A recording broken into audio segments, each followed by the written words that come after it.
Friends, कैसे हैं आप लोग सब। जैसे मैंने आपको पिछले इंट्रोडक्टरी वीडियो में बताया था कि इलेक्ट्रिकल जॉब रिलेटेड वैकेंसीज़ के लिए आपको कैसे अप्लाई करना है, तो आज हम उसी के बारे में डिटेल में डिस्कस करेंगे।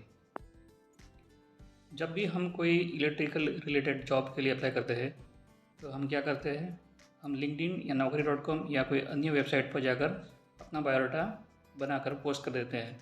तो हमें वैसा नहीं करना है।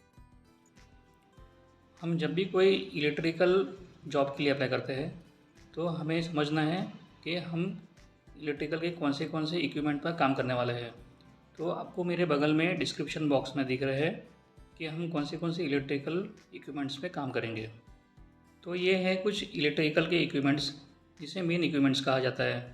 तो हम इंडस्ट्री में जाएंगे, कोई भी इंडस्ट्री में, या मैन्युफैक्चरिंग हो या सर्विस इंडस्ट्री हो या थर्मल पावर प्लांट हो या फिर अन्य कोई इंडस्ट्री हो, तो यही इक्विपमेंट वहाँ पे भी होंगे। तो आपको जान लेना है कि आप कौन सी इंडस्ट्री में अप्लाई करने वाले हैं। तो उस इंडस्ट्री के बारे में आप थोड़ा सा समझ लीजिए, उसकी वेबसाइट पे देखिए, उसकी मशीनरीज के बारे में जानिए। तो उससे आपको पता चल जाएगा कि उसमें कौन से इक्विपमेंट्स लगते हैं और आपको वहाँ पे मेंटेनेंस में काम करना है। दोस्तों, 1 या 2 साल का एक्सपीरियंस भी बहुत मायने रखता है, लेकिन आपको करना क्या होगा, आपको बनाना होगा एक अच्छा CV, रिज्यूम या बायोडाटा। जिनको ज़्यादा एक्सपीरियंस है, जैसे 5-6 साल या 10 साल, तो वो कुछ गलतियाँ कर बैठते हैं। वो गलतियाँ क्या हैं वो मैं आपको बताऊंगा। समझिए आपने 5-6 या 10 साल का एक्सपीरियंस है और आपने 3 अलग अलग कंपनियों में काम किया है। तो आप क्या करते हैं, आप गलती वो करते हैं कि समझो कि आपने 3 कंपनियों में, अलग अलग कंपनियों में काम किया है, तो आप सारा एक्सपीरियंस तीनों कंपनियों में एक जैसा ही बता देते हैं। यही सबसे बड़ी गलती है। आपको तीनों कंपनियों में बढ़ता हुआ एक्सपीरियंस बताना है।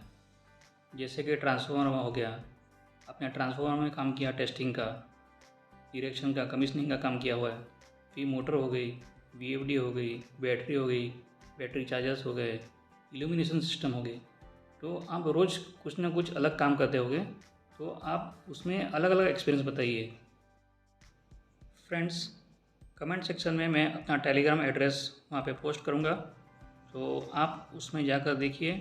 मैं वहाँ पर अलग अलग बायोडाटास रखूँगा। आप उन बायोडाटा को पढ़िए और रिज्यूम कैसे बनाना है। आपका 1-2 साल का एक्सपीरियंस है या ज़्यादा साल का एक्सपीरियंस है, तो उससे आपको आइडिया आएगा कि आपको CV कैसे बनाना है। फिर अगली बार हम कुछ ऐसे वीडियोस बनाएंगे जिसमें इक्विपमेंट के बारे में डिटेल में डिस्कशन करेंगे। जैसे ट्रांसफार्मर हो गया, बैटरीज हो गई, मोटर्स हो गई, UPS हो गया, इन्वर्टर हो गया, बैटरी चार्जर हो गया और अन्य बहुत सारे इक्विपमेंट्स हैं। तो उसके बारे में आपको इंटरव्यू में क्या प्रिपेयर करना है, उसके बारे में डिस्कस करेंगे। Thank you very much.